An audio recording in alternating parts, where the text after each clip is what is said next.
Tony Bellew. How good was he really?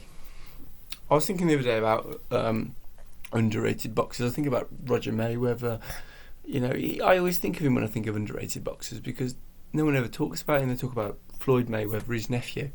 And obviously Roger Mayweather was a phenomenal trainer.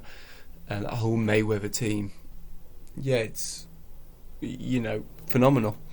But as a boxer, underrated boxers, and someone put it to me, Tony Bellew, and to be fair, I really can see why he's underrated. I mean, in some ways I found it difficult to think of him as underrated because I think he's someone who's clearly achieved quite a lot, and I feel like a lot of people do give him the credit, really.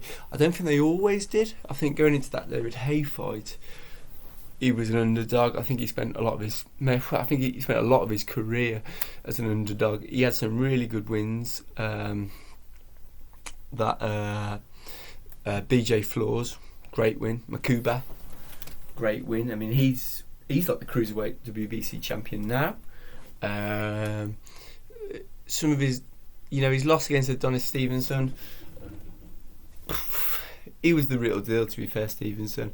I think there's a lot of top boxers who lose and they just have to hold their hands up and say, I lost to a better man on the day. You know, that Stevenson going into that fight had only lost once, and I think the person he'd lost to, he'd beaten in a rematch. So he was essentially going into that fight against Bellew having beaten everyone he's ever fought. For me, I do think the first David Haye fight against Bellew, I'd love to have known what would happen, don't we all? Ifs, buts, it happened. David Haye's Achilles went. That's just what happened. You know, I felt that Haye was coming into that fight. I do. I think David Haye was a top boxer. I think in his prime, I think he's right up there. I really do. I think David Haye was a top boxer. He tried to take his power up to heavyweight and did quite successfully, really. He just couldn't do it against every heavyweight, you know. If you had a good chin in the heavyweight division, it didn't seem that he could really make it count. I mean, he landed on Klitschko, not many times, but he did. That Valuev, big guy.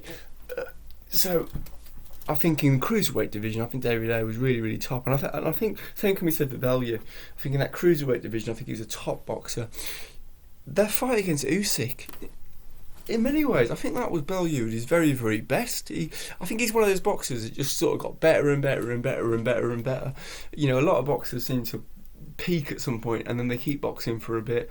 And depending on what level they get to, even when they're on the decline, they're still able to compete at the top level.